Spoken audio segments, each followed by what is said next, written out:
Kanchipuram Vakula silks నాణ్యత మా ప్రాధాన్యత. మదీనాగూడ, మియాపూర్, హైదరాబాద్ లో త్వరలో శుభారంభం. నమస్తే, వెల్కమ్ టు ఐ డ్రీమ్. నేను మీ Lakshmi. Grey hair yes, white hair కనిపించిందంటే ఆ వయసు వస్తుంది కదా, ఆ మాత్రం కనిపించవా ఏంటి అనేవాళ్ళు. ఇప్పుడు మాత్రం ఏజ్తో సంబంధం లేదు, చిన్న పిల్లల నుంచి పెద్దవాళ్ళ వరకు అందరూ గ్రే హెయిర్తో ఇబ్బంది పడుతున్నారు. కొన్ని రీజన్స్ హెరిడిటరీగా ఉండొచ్చు, లేకపోతే విటమిన్ డెఫిషియన్సీ కావచ్చు, లేకపోతే రకరకాల ఇష్యూస్, కారణాలు ఏవైనా. మరీ ఏజ్లో ఉన్నప్పుడు కూడా గ్రే హెయిర్ కనపడితే ఎంత కాన్ఫిడెన్స్ పోతుంది కదా. అందుకనే కేతా శోభారాణి గారు మనతో పాటు ఉన్నారు. తను చెప్తున్నారు, ఈ వీడియో ఎక్కడ స్కిప్ చేయకుండా చూడండి. అలానే నేను ఈ వీడియోలో చెప్పిన టిప్ని ఫాలో అవ్వండి, గ్రే హెయిర్కి గుడ్ బై చెప్పండి అని. మరి ఇంత కాన్ఫిడెన్స్గా చెప్తున్నారు అంటే ఇక్కడ ఏవో ఇంగ్రీడియంట్స్ కూడా రెడీగా పెట్టారు శోభారాణి గారు.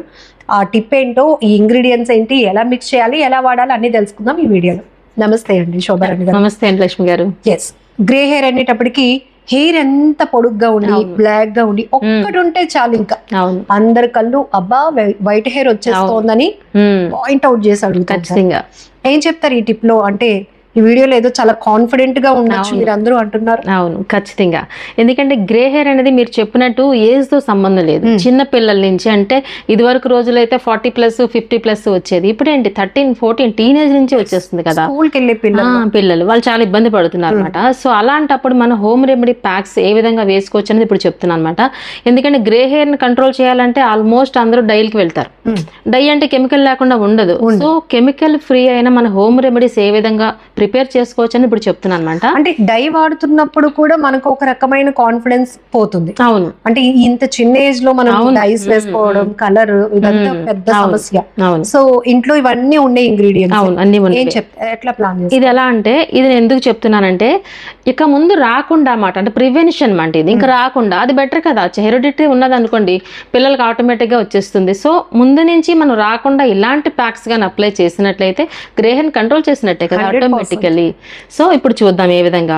ఇప్పుడు ఆనియన్ అంటే ఉల్లిపాయలు ప్రతి ఇంట్లోనే ఉంటాయి కదా. ఉల్లి చేసిన మేలు తల్లి కూడా చేయలేదు అంటారు కదా. ఉల్లిపాయ అనేది అంత పవర్ఫుల్ మనకి, సో అంత మంచి ఉపయోగం ఉంటుంది అనమాట.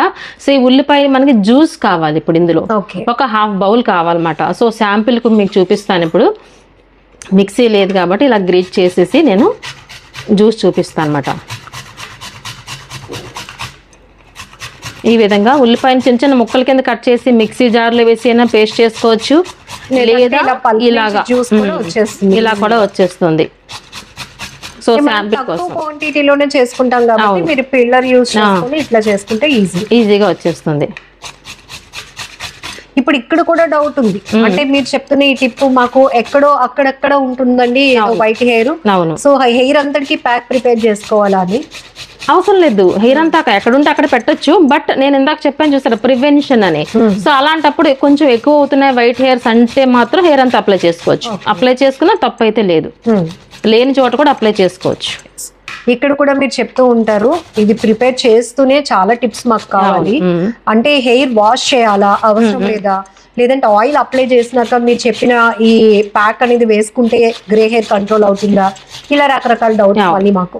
మంచి క్వశ్చన్ వేశారండి. ఇప్పుడు ఏదైనా సరే మనకి స్కిన్ ప్యాక్ అవ్వచ్చు, హెయిర్ ప్యాక్ అవ్వచ్చు, నీట్ గా ఉన్న ప్లేస్ లో, అంటే నీట్ గా ఉన్న హెయిర్ అయితే స్కాల్ప్ అవ్వచ్చు, లేదంటే ఫేస్ అంటే స్కిన్ అవ్వచ్చు, నీట్ గా ఉన్న ప్లేస్ మీద మనం ప్రిపేర్ చేసి అప్లై చేసిన ప్యాక్ అనేది రిజల్ట్ ఎక్కువగా ఎక్స్పెక్ట్ చేయొచ్చు. సో దీన్ని బట్టి మనకు అర్థం ఏంటంటే స్కాల్ప్ కూడా నీట్ గా ఉండాలంటే హెయిర్ వాష్ చేసుకున్న తర్వాత ఆయిల్ లేకుండా, వితౌట్ ఆయిల్. సో ఈ విధంగా మనం ప్రిపేర్ చేసాం అనుకుందాం. ఇది కూడా ఈ మాత్రం వచ్చింది కదా, జస్ట్ ఫర్ శాంపిల్ కాబట్టి చూపిస్తున్నా. దీన్ని ఫిల్టర్ చేసుకుంటాం. ఎందుకంటే పల్పు పెట్టుకున్నట్లయితే మనకి హెయిర్ కి అంటుకుంటుంది అనమాట. సో పల్పు పెట్టుకోకుండా, డైరెక్ట్ పెట్టకుండా ఈ విధంగా మనం ఫిల్టర్ చేద్దాం. ఈ జ్యూస్ వస్తుంది. ఇప్పుడు చూస్తున్నారు, మనకి 1/2 బౌల్ సరిపోతుంది అనమాట. కళ్ళకి ఎంత పవర్ వస్తుందో ఈ జ్యూస్ నుంచి మనకి హెయిర్ కి కూడా అంత పవర్ఫుల్ గా వర్క్ చేస్తుంది. ఇందులో సల్ఫర్ ఉంటుందన్నమాట. ఈ సల్ఫర్ అనేది మనకి చాలా స్ట్రాంగ్ గా హెయిర్ అనేది రీగ్రోత్ కూడా వస్తుంది. అట్ ద సేమ్ టైం మనకి గ్రే హెయిర్ ని కంట్రోల్ చేస్తుంది అనమాట. ఇది 1/2 బౌల్ సరిపోతుంది అన్నమాట ఇలా. సో ఈ విధంగా మనం జ్యూస్ తీసుకున్నాము. ఇది 1/2 బౌల్ ఖచ్చితంగా ఉండాలి అనమాట. ఎందుకంటే మెయిన్ ఇంగ్రీడియంట్ కాబట్టి 1/2 బౌల్ ఉండాలన్నమాట ఇది. ఓకే, సో చిన్న హెయిర్ అయినా పెద్ద హెయిర్ అయినా సరే టోటల్ అంతా కలిపేసి ఒక బౌల్ అవ్వాలి మనకి. మిగతా ఇంగ్రీడియంట్స్ అన్ని కలిపి మినిమం 1 బౌల్ అవ్వాలన్నమాట. ఎందుకంటే హెయిర్ లెంగ్త్ అంతా అక్కర్లేదు, మనకు ఫస్ట్ ఆఫ్ ఆల్ కావాల్సింది స్కాల్ప్ మీద ఉన్న హెయిర్ కాబట్టి మినిమం 1 బౌల్ ఉండాలి. లేదు మా ఇంట్లో అందరికి మంచిగా ఉంటుంది హెయిర్, ఏదో మా అమ్మాయికి వచ్చింది అనుకుంటే లో క్వాంటిటీ, తక్కువ క్వాంటిటీలో ప్లాన్ చేసుకోవచ్చు. లేదు మా అమ్మమ్మ గారికి వాళ్ళ అలా అంటే వంశపారపర్యంగా వస్తుంది అన్నప్పుడు మీరు చెప్పినట్టు ప్రివెన్షన్ కాబట్టి అంత హెయిర్ అంతటికి మీరు ప్యాక్ ప్రిపేర్ చేస్తారు. నెక్స్ట్ ఇంగ్రీడియంట్ ఏంటంటే మెంతులు. చూసారా, మెంతులు అనేవి కూడా నానబెట్టలేదు, డైరెక్ట్ మెంతులు. ఈ మెంతులు ఇలా తీసుకోకూడదు, మెంతులు రోస్ట్ చేసి ఇలా తీసుకోవాలి. చూసారా, అందుకే ఈ పక్కన పెట్టానమాట. ఇవి మనం గుర్తుపట్టట్లేదు కాబట్టి అసలు మెయిన్ ఇవి రోస్టెడ్ మెంతులు మాట. ఇవి చూసారా, రోస్టెడ్ అయిపోయి ఇలా ఉండాలి ఈ మెంతులు. సో ఇలా ఉండాలన్నమాట. ఇది కూడా మనకి ఒక 2 టేబుల్ స్పూన్ తీసుకోవాలి, కనిపిస్తుంది కదా. సో దీన్ని ఏం చేస్తామంటే నీట్ గా మనం పౌడర్ చేసేసుకోవాలి దీన్ని. ఓకే, ఈ పౌడర్ ఒక 2 టేబుల్ స్పూన్ అనుకోవాలి. ఈ ఆనియన్ జ్యూస్ లో ఈ మెంతుల పేస్ట్ 2 టేబుల్ స్పూన్ రోస్టెడ్ అవ్వాలి. అలానే మనకి కరివేపాకు ఆల్వేస్ ఎప్పుడు చెప్తూ ఉంటాను నేను, ఇంటేక్ అంటే తిన్నా మంచిదే, అలాగే ఎక్స్టర్నల్ అప్లికేషన్ కూడా చాలా మంచిదే అని. ఈ కరివేపాకు కరెక్ట్ అంతే. ఎవరు చెప్పండి, ఎవరు తిన్నారు? ఎవరు తినట్లేదు. ఇలా తాలింపుల్లో ఉన్న పక్కన పెట్టేస్తున్నారు. అందుకే నేను ఎప్పుడు చెప్తూ ఉంటాను చట్నీస్ లో యాడ్ చేయమని చెప్తూ ఉంటాను. అందుకే సో ఈ కరివేపాకు ఏం చేస్తారంటే పచ్చిదే.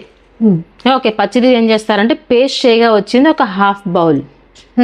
ఓకే, ఈ కరివేపాకు కూడా చక్కగా మనం దంచేద్దాం. కరివేపాకు కూడా ఇప్పుడు అంతా పెస్టిసైడ్ కాబట్టి క్లీన్ చేసుకుని శుభ్రంగా దంచేసిన పేస్ట్ ఒక 1/2 బౌల్ అవ్వాలి. ఓకేనా, 1/2 బౌల్. ఆ తర్వాత ఏం చేస్తామంటే పెరుగు కూడా తీసుకుంటాము 2 టేబుల్ స్పూన్. మాయిశ్చరైజింగ్ అంతే, మాయిశ్చరైజింగ్. ఇప్పుడు చూసారా, పెరుగు ఇందులో యాడ్ చేద్దాము. 2 టేబుల్ స్పూన్స్ పెరుగు తీసుకుందాం. ఓకే, సో ఇది ఏం చేద్దామంటే పౌడర్ కాలేదు కాబట్టి డైరెక్ట్ గా వేసి చూద్దాం. జనరల్ గా అయితే మనం పౌడర్ ప్రిపేర్ చేసుకుని వేస్తాము. ఇప్పుడు మనం డైరెక్ట్ గా వేస్తున్నాను. జనరల్లీ అయితే మనకి పౌడర్ చేసుకుని వేస్తాం. ఓకేనా, మెంతులు మీరు పౌడర్ చేసి యాడ్ చేసుకోండి. ఓకే, మీరు ఈ టిప్స్ వెరీ క్లియర్ గా ఫాలో అయితే 100% రిజల్ట్ వస్తుంది. స్కిప్ చేసేసి మధ్యలో ఇవేదో మెంతులు కలిపేశారు కదా, మేము అలాగే కలిపినప్పుడు ఇది పట్టలేదు అట్లా అనొద్దు. ఆల్రెడీ శోభారాణి గారు చెప్పారు, మనం వీడియో ప్రిపరేషన్ కోసం కాబట్టి అది పేస్ట్ పౌడర్ చేయకుండా మనం యూజ్ చేస్తాం. మాత్రం మస్ట్ గా పౌడర్ చేసుకోండి. ఓకే, సో అలానే కరివేపాకు కూడా మనం పేస్ట్ కింద చేసుకుని మాత్రమే ఇందులో యాడ్ చేసుకుంటారు. మనం పౌడర్ చేయలేదు కాబట్టి ఈ కలర్ లేదు అంటే బ్లాక్ వస్తుంది. అది బ్లాక్ వస్తుంది. అది ఇంకే ఇలా మిక్స్ చేసిన తర్వాత ఒక 1 అవర్ పక్కన పెట్టుకోవాలి. ఈ 1 అవర్ లో ఈ బ్లాకిష్ కలర్ ఇంకా చక్కగా వస్తుంది మనకి. 1 అవర్ పక్కన పెట్టాలి. మంచి బ్లాక్ వస్తుంది. బ్లాక్ సమ్ గ్రీనిష్ కలర్ కూడా యాడ్ అవుతుంది ఇందులో, ఎందుకంటే కర్రీ లీవ్స్ కదా. ఇది కూడా పేస్ట్ ఒక 1/2 బౌల్ అని చెప్పుకున్నాం కదా. బ్లాక్ గ్రీన్ ఎంత హెర్బల్ చూడండి, ఇది న్యాచురల్. ఇందులో ఎక్కడ కెమికల్ యూజ్ చేయలేదు. ప్రతిదీ ఇందులో మీరు అబ్జర్వ్ చేస్తే మనం తినే ఫుడ్డే ఉంది అందులో, అంతే కదా. మనం తినే ఫుడ్ మాత్రమే ఎక్స్టర్నల్ అప్లికేషన్ కి యూజ్ చేస్తున్నాం ఇక్కడ. మనం ఇక్కడ ఫోకస్డ్ గా పెడుతున్నాం కాబట్టి ఇమీడియట్ గా మనకి ఎర్లీగా రిజల్ట్ అంతే. కాకపోతే ఇది ఖచ్చితంగా మీరు ఎలా అప్లై చేసుకోవాలంటే, ఇందాక మీరు అడిగారు కదా క్వశ్చన్, నీట్ గా స్కాల్ప్ అంతా క్లీన్ చేసుకుని అంటే హెయిర్ వాష్ చేసుకున్న తర్వాత మాత్రమే ఈ ప్యాక్ అప్లై చేసుకోవాలి. సో లెంగ్త్ హెయిర్ ఉందనుకోండి, మనకి ఈ మాత్రం క్వాంటిటీ అక్కర్లా. మనకి ఫస్ట్ ఆఫ్ ఆల్ కావాల్సింది స్కాల్ప్ మీద, అంతే కదా. స్కాల్ప్ లోనే హెయిర్ స్టార్ట్ అవుతుంది కాబట్టి స్కాల్ప్ కి అప్లై చేయడానికి ఈ మాత్రం బౌల్ సరిపోతుంది. సో అప్లై చేసిన తర్వాత అట్లీస్ట్ 30 మినిట్స్ అలానే ఉంచాలి, ఒక హాఫ్ ఎన్ అవర్ తర్వాత షాంపూ వాష్ చేసుకోవచ్చు. అండ్ శోభారాణి గారు ఎప్పుడు ఏ వీడియో చెప్పినా సెల్ఫీ ఛాలెంజ్ చెప్పి, ఎందుకంటే మనం ఏదో రాస్తున్నాం అప్లై చేస్తున్నాం ఇంకా మనకి రిజల్ట్ రాలేదు అని అనుకోకుండా మీరు యూజ్ చేస్తున్న కొద్ది ఈ ప్యాక్ ట్రై చేస్తున్న కొద్ది మీకు రిజల్ట్ ఎలా ఉంటుందో చెప్పడానికి ఫస్ట్ మీ ప్రాబ్లం ఏదైతే ఉందో జస్ట్ క్లిక్ చేయండి. తర్వాత మీరు చెప్పినట్టు ఇది వీక్లీ వన్స్ ఆర్ ట్వైస్ వారానికి 2 సార్లు అప్లై చేస్తూ 2 months అట్లా ట్రై చేయండి. ఆటోమేటికలీ ఆ గ్రే హెయిర్ కలర్ అనేది బ్లాక్ లోనికి రావడానికి వచ్చేస్తుంది. 100%. ప్రివెన్షన్ ఇక ముందు కూడా రాకుండా ఉంటాయి అన్నమాట. ఓకే కదా, ఇది కూడా మనకి మీరు అన్నట్టు ఇందాక హెయిర్ మాయిశ్చర్ అవుతుంది, నెక్స్ట్ గ్రే హెయిర్ కంట్రోల్ అవుతుంది, హెయిర్ ఫాల్ కూడా కంట్రోల్ అవుతుంది. ఎందుకంటే ఇందులో ఆనియన్ ఉంది కదా, హెయిర్ ఫాల్ కూడా కంట్రోల్ అవుతుంది. ఇన్ని బెనిఫిట్స్ ఉన్న ప్యాక్ ప్రిపేర్ చేయడం కూడా చాలా ఈజీ కదా, ఈజీగా. జనరల్లీ డాక్టర్స్ కూడా చెప్తారు ఈ ఆనియన్ అనేది స్కాల్ప్ మీద ఇచ్చేస్తే కొంచెం హెయిర్ గ్రోత్ కూడా వస్తుంది. సో ఇన్ని ఉపయోగాలు ఉన్నాయి అన్నమాట, మల్టీ యూజెస్. సో ఒకే టిప్ లో అది కూడా జస్ట్ మీరు ఎంత టైం కూడా ఎఫర్ట్ చేయ అవసరం లేదు, ఇవన్నీ ఇంట్లోనే ఉంటాయి కాబట్టి అమ్మ వాళ్ళైతే హ్యాపీగా మనకి ఉన్న ప్రాబ్లమ్ కి ఈజీగా వాళ్ళు ఎంతకైనా కష్టపడడానికి ట్రై చేస్తూ ఉంటారు, బట్ ఈజీగా తయారు చేసి ఇచ్చేస్తారు మనకి, అప్లై చేసుకుంటే సరిపోయింది.